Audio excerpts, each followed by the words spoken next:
TCL 20S is the second generation budget phone from TCL, the well-known TV manufacturer who turned their eyes on the smartphone market last year with their 10 series of phones. This phone comes in at a wallet-friendly $250, so it's very similar to TCL's TVs, but is it a good value? Let's talk about it. Alright, so let's start off with the thing that most people want to know about budget phones.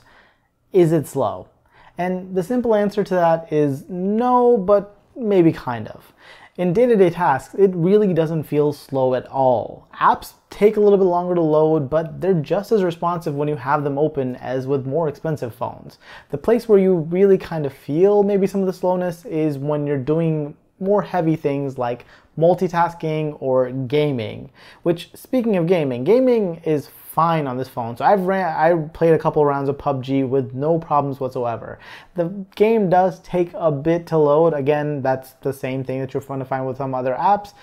Just with bigger games, it takes a little bit longer, but I had no issues once the game was loaded. No dips in frame rates, maybe once in a while, but honestly, the game was enjoyable. In fact, I even won a round of game, which I was impressed by. Mind you, it was mainly my teammates doing all the work, but still, I won a round of PUBG Mobile. That's all I'm saying. So in terms of what most average people do, I don't think I would have a problem recommending this phone in terms of performance. Now, if you're someone who does like video editing on your phone, this phone, especially with its 4 GB of RAM and the processor, will definitely not be the one that I would recommend, but otherwise you should be fine.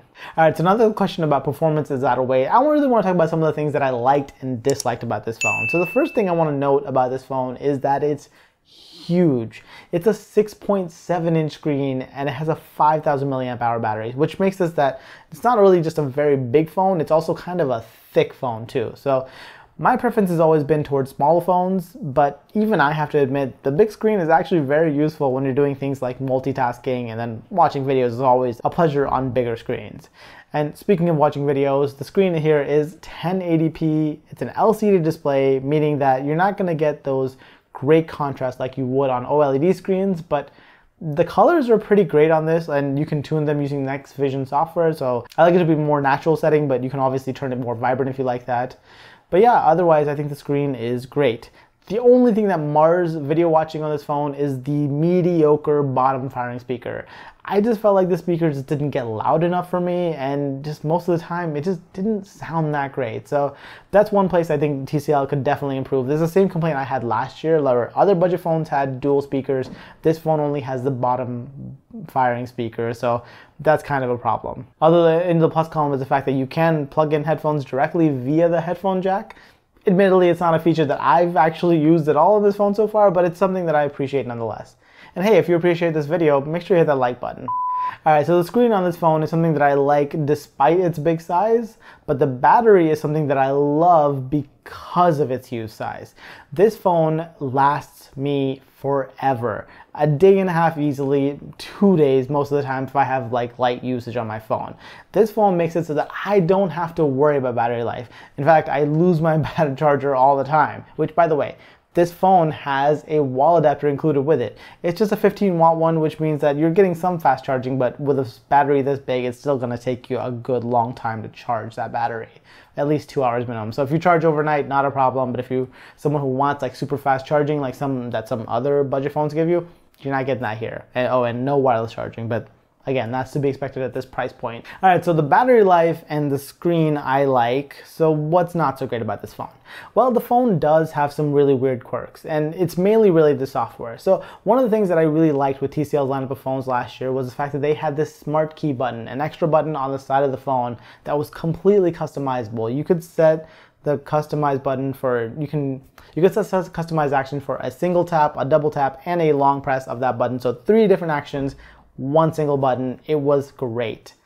This year, however, that button returns and in a better location, but now it's limited to just launching Google Assistant, which is such a bad move by TCL. It was a really cool feature to have on a budget phone where you had this extra button that was completely customizable. That was something that I really liked on the TCL 10L from last year, but for some reason they've just made it so that it's just limited in software. I think this was a mistake, but I'm not the one making the deals at TCL. Also, launching the assistant via the button is slow, which makes this even worse in my opinion. Now what's really interesting is the software to customize what the button does is still there. It's just used for the next quirk that I want to talk about, the power button / fingerprint reader. So first of all, I really like the fingerprint reader. It works super well. I think it's also natural placement for it, and it's just really easy to unlock when you're getting it out of your pocket. I rarely ever had any like misfires or it didn't unlock when I wanted it to. So that's great. But the one thing that I don't like about the power button is the fact that TCL made a really weird choice, leaving out one of my favorite things about Android, the double tap to launch the camera. It is the fastest way to launch a camera on an Android phone, and it's pretty much ubiquitous on all Android phones at this point. But for some reason, TCL decided to take it out of this phone. I don't understand the reasoning behind that. Now, what's interesting is they did add a new feature to the power button, and the fact that it's capacitive means that when you double tap it, there's this new feature which launches a quick launch menu.